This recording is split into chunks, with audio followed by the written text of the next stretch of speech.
Ayan, masasabi ko lang po, super worth it po na magtanim. Ngayon ay magluluto tayo ng tinola. Itong mga dahon ng sili, tanglad, at siling panigang ay lahat po yan galing sa garden. Tapos gagamit tayo ng papaya. Damihan na natin, dalawahin na natin yung papaya kasi 6 yung na-harvest natin na papaya sa garden.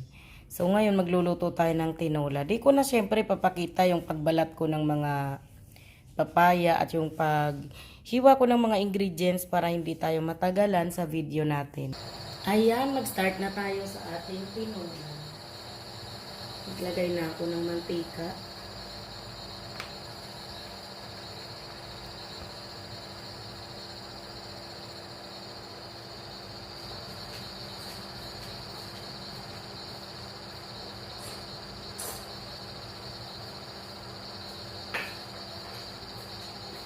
Masyadong mainit. Pagsabay-sabayin ko nang ilagay yung sibuyas at bawang. Pareho lang yan.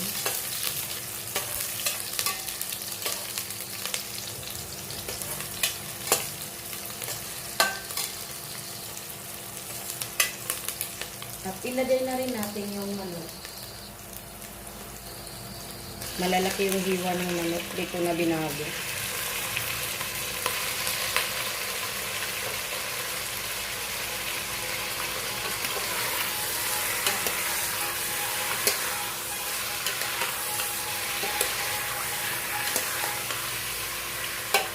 So, tatlo lang din naman kaming kakain, kaya kunti lang yan. Tayo naman ay maglalagay ng Knorr chicken cubes. Ilagay ko na kaagad para lumasa na.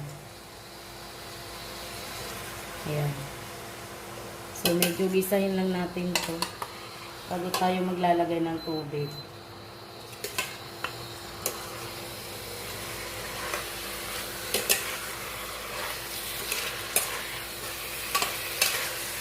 Tapos lalagyan natin ito ng napakaraming papaya kasi marami tayong na-harvest.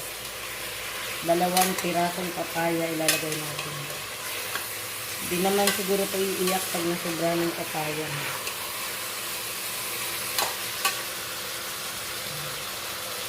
Lagyan ko rin siya ng paminta dahil wala akong buong paminta. Ito na lang na medyo crack.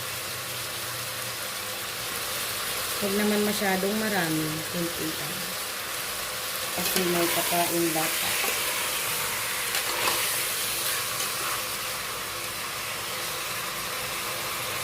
Para lumasa na yung tanglad na galing din sa garden natin ay ilalagay na natin. Nahugasan ko na po yan.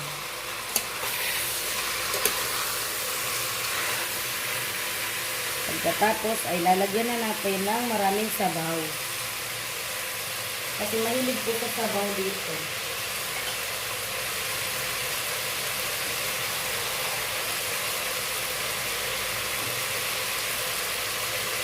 Yan. Actually, basic lang naman itong tinola natin. Hindi naman itong tutorial video.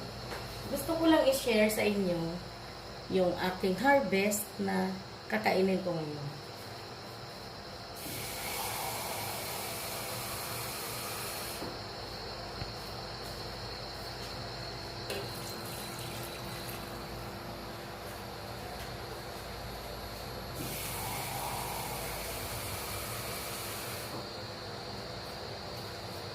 So, pause muna natin yung video kasi papakuluin natin yan ng matagal-tagal para malambot.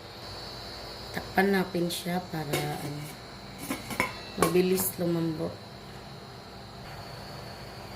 Ayan, dahil matigas pa itong matigas tong papaya, ilalagay na natin para lumambot na rin. Ay, may buo. Hindi nahiwa yung isa. May isang papayang hindi nahiwa.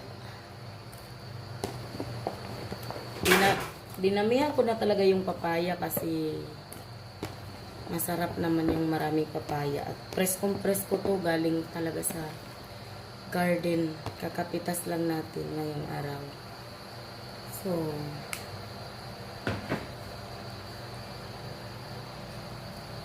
ayan. Di na tuloy siya nagkulo. Di ko na pinansin yung buo. Hayaan mo na siyang isang buong papaya siya. Di ko na hiniwa kasi mainit na yun. Marami talaga akong naluto ngayon. Ay, aasinan ko na rin pala. Para tuloy-tuloy na yung ano.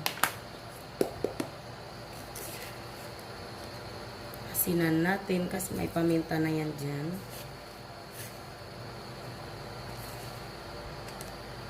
Dalawang asin.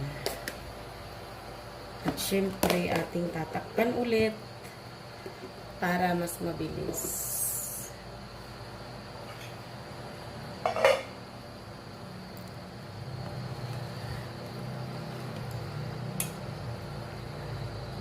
Medyo malambot-lambot na rin yung chicken.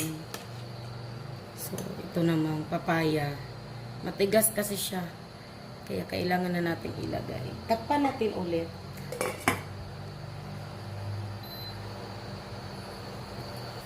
At dahil malambot na po yung ating papaya, ilalagay naman natin yung dahon ng sili. Okay na, ito na.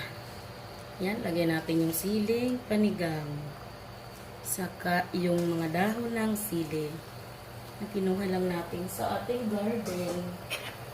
Napakasarap sa feeling na mayroon kang tanim na sarili na pag kailangan mo ay pipitas ka na lang talaga. Diba? Ang bango ng dahon ng sili at ng siling panigang. Yan. At ngayon, luto na tong ating tinola. Tayo ay magsasandok na.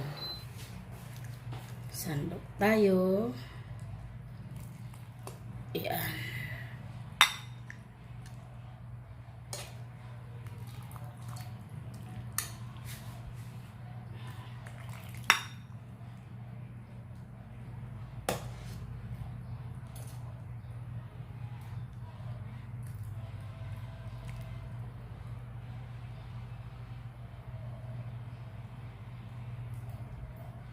Ayan, nandito na lahat na punta yung ano.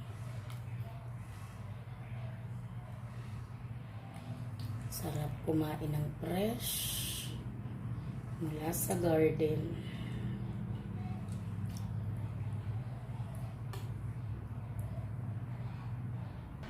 Yan, ito na yung ating tinolang manok.